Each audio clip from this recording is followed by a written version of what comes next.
జాతీయవాద జర్నలిజానికి అసలైన వేదిక నేషనలిస్ట్ హబ్ ని సబ్స్క్రైబ్ చేసుకోండి. నోటిఫికేషన్స్ కోసం బెల్ ఐకాన్ పై క్లిక్ చేయండి.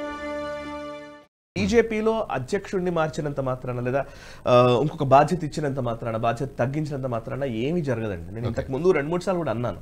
ఏంటంటే మీరు అబ్జర్వ్ చేసి చూస్తే ప్రధాని నరేంద్ర మోదీ ఆయన పార్టీ అధ్యక్షుడేం కాదే, మరి బీజేపీ స్టేట్ నేషనల్ ప్రెసిడెంట్ గా పనిచేశారా?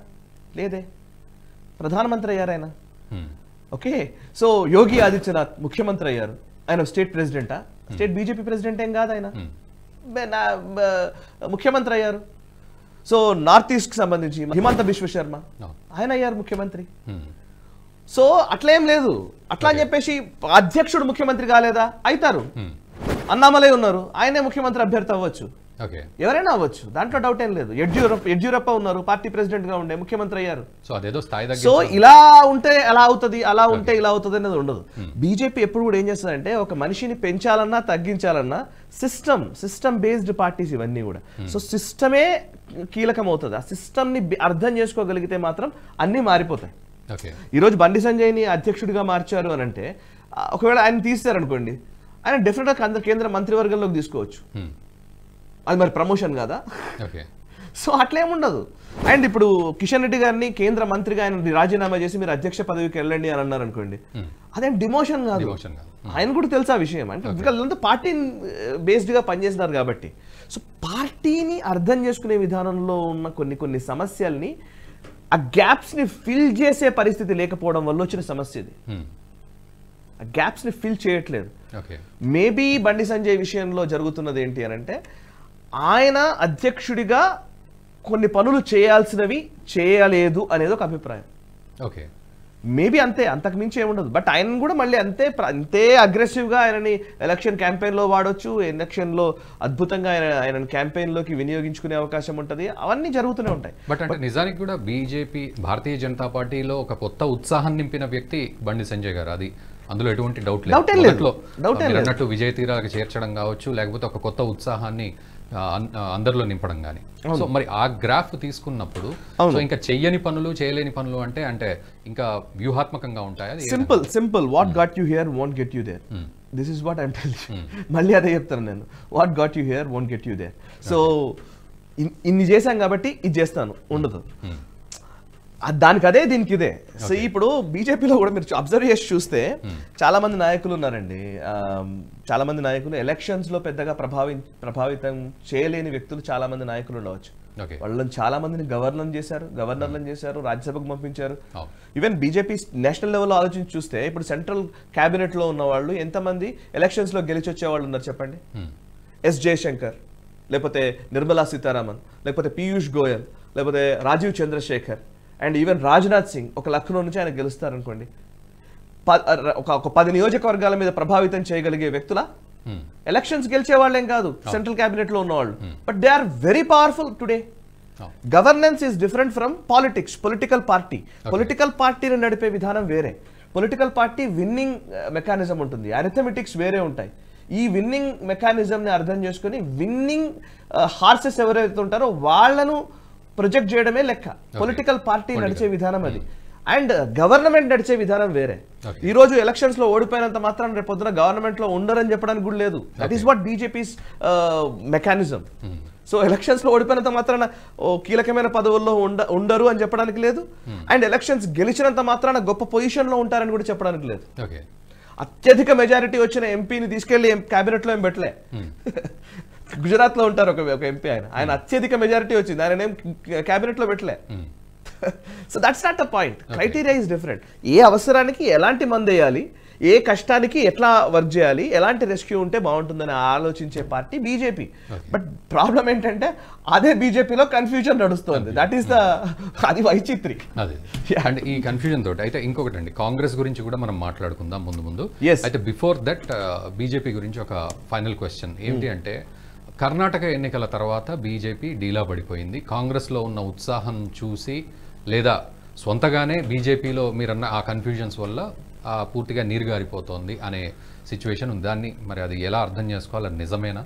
యాక్చువల్లీ కాంగ్రెస్కి ఒక బ్యూటీ ఉందండి. అదేంటంటే కాంగ్రెస్ పార్టీ అంటే ఏ పార్టీ అయినా కానీ ఏదో ఇది చేస్తే ఇంత వాతావరణం బిల్డ్ చేయగలుగుతుంది రాజకీయంగా అనేది ఉంటుంది. బట్ కాంగ్రెస్కి అట్లా ఏముండదు.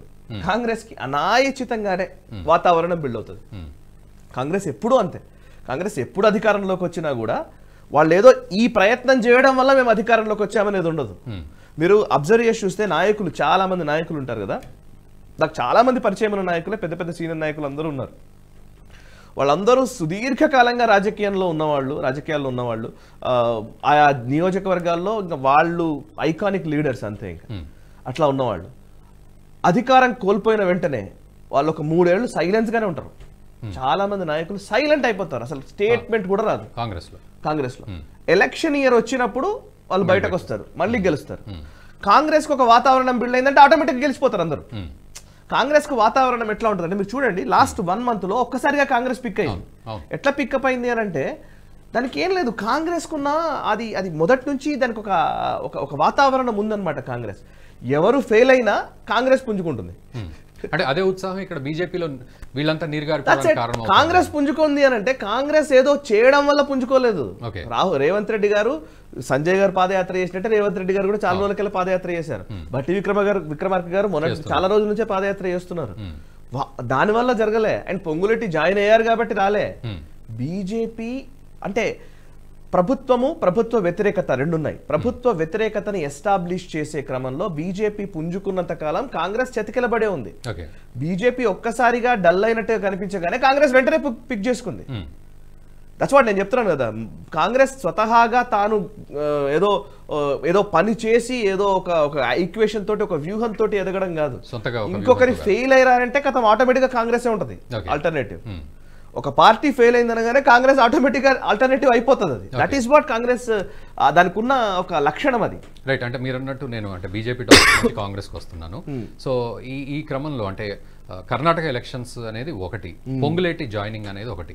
సో ఈ రెండు కొత్త ఉత్సాహాన్ని కాంగ్రెస్ లో నింపుతున్నాయి. భవిష్యత్తులో ఏ విధంగా ఉండబోతుంది? ఏం లేదు, ఉత్సాహం అంటే కరెక్ట్ మీరు అన్నది. కర్ణాటక ఎలక్షన్స్ అనేది చాలా కీలకంగా సిగ్నిఫికెంట్ పాత్ర పోషించిన మాట వాస్తవమే, డౌట్ ఏం లేదు. బీజేపీ 65 సీట్లకే పరిమితం అయిపోవడము, కాంగ్రెస్ పూర్తి మెజారిటీ సాధించి అధికారంలోకి రావడము, దాని వల్ల అంటే కర్ణాటక ఎలక్షన్స్ వల్ల తెలంగాణలో పుంజుకోవడం అనేది కాదు. కర్ణాటక ఎలక్షన్స్ తర్వాత తెలంగాణలో ఒక రకమైన ఈ BJP with in the BJP state పార్టీలోనే ఒక రకమైన కన్ఫ్యూజన్ ఉండడం వల్ల, ఆ కన్ఫ్యూజన్ కొనసాగడం వల్ల ఆ టైంలో కాంగ్రెస్ తక్కువని పుంజుకోవడానికి ప్రయత్నం చేసింది, పుంజుకుంది. That's it. అండ్ కాంగ్రెస్ లో ఉన్న ఇంకొక ప్రాబ్లం ఏంటంటే, ఇప్పుడు రాహుల్ గాంధీ గారి సభ జరుగుతుంది అనుకుందాం, అది పెరగడము ఎంత స్పీడ్ గా ఉంటుందో పడిపోవడము అంత స్పీడ్ గా ఉంటుంది. డ్రాస్టిక్ గా ఉంటుంది. అండ్ పెరగడం కూడా ఇప్పుడు మీరు అన్న వెంటనే ఇప్పుడు మనం మాట్లాడుతున్నాం కదా, ఎవరి నాయకత్వంలో పెరుగుతున్నట్టు? రేవంత్ రెడ్డి నాయకత్వంలో పెరుగుతుందా? మరి రేవంత్ రెడ్డి పాత్ర విషయంలో నిన్న చూడండి, కాకపోతే క్రైసిస్ మేనేజ్మెంట్ వాళ్ళు బాగా ఫాస్ట్ గా చేస్తారు, బెటర్ దాన్ బీజేపీ నా లెక్క ప్రకారం. మీరు అబ్జర్వ్ చేసి చూస్తే ఈటల రాజేందర్ గారి విషయంలో ఆయన బాధపడుతున్నట్టు, ఆయన కొంచెం ఇబ్బంది పడుతున్నట్టు చాలా మాటలు వస్తున్నాయి, చర్చ నడుస్తోంది. ఓవైపు రాజగోపాల్ రెడ్డి కూడా అట్లాగే కొంత అలక వహించినట్టు కొంచెం చర్చ నడుస్తోంది. ఇదే టైంలో సేమ్ ఇక్కడ కూడా కాంగ్రెస్ కూడా అట్లాంటిది జరిగింది. మొన్ననే 2 రోజుల క్రితమే మల్లు భట్టి విక్రమార్క గారు ఒక స్టేట్మెంట్ ఇచ్చారు. అసలు సభ పొంగులేటి కోసమా లేకపోతే నా పాదయాత్ర ముగింపు కోసమా అన్నట్టుగా ఆయన మాట్లాడారని. ఆయన కొంచెం ట్విస్ట్ చేస్తూ ఆయన కొంచెం హార్ష్ గా మాట్లాడారు. మాట్లాడిన నెక్స్ట్ డేనే రేవంత్ రెడ్డి వెళ్ళి అక్కడ కూర్చున్నారు. రేవంత్ రెడ్డి వెంటనే నెక్స్ట్ డేనే వెళ్ళి కూర్చున్నారు. మల్లు భట్టి విక్రమార్క, రేవంత్ రెడ్డి, పొంగులేటి అందరూ కూర్చొని సభ మేము విజయవంతం చేస్తాము, గోడలు దూకి రండి, అవసరమైతే కూల్చేసి రండి అని చెప్పి కూడా స్టేట్మెంట్స్ ఇచ్చారు. సో క్రైసిస్ మేనేజ్మెంట్ ఏదైనా ఒక చిన్న ఇష్యూ వస్తుంది అన్నప్పుడు ఆ ఇష్యూని ఇమీడియట్ గా అడ్రస్ చేయడం ఉంటుంది. That is a leadership quality. So ఆ అడ్రస్ చేయకపోవడం వల్ల ఏమైతుందంటే అది నాంచుతూ పెద్ద వ్రణంగా మారిపోతుంది, చాలా పెద్ద పుండుగా మారిపోతుంది అనమాట. సో ఆ పుండు మారిపోయిన తర్వాత దాని గాయం మళ్ళీ దాన్ని మాన్పాలంటే మళ్ళీ టైం పడుతుంది. సో మొగ్గ దశలోనే ఇష్యూస్ ఉన్నప్పుడు దాన్ని వెంటనే సాల్వ్ చేసుకుంటే అయిపోయేది. ఈ వీడియో మీకు నచ్చినట్టయితే లైక్ చేయండి, 10 మందికి షేర్ చేయండి, అలాగే కామెంట్ల రూపంలో మీ అభిప్రాయాలను మాతో పంచుకోండి. Nationalist hub group of channels ను సబ్స్క్రైబ్ చేసుకుని తెలుగునాట జాతీయవాద జర్నలిజాన్ని ప్రోత్సహించండి. ఈ వీడియో కింద ఉన్న బెల్ ఐకాన్ పై క్లిక్ చేయడం మర్చిపోవద్దు.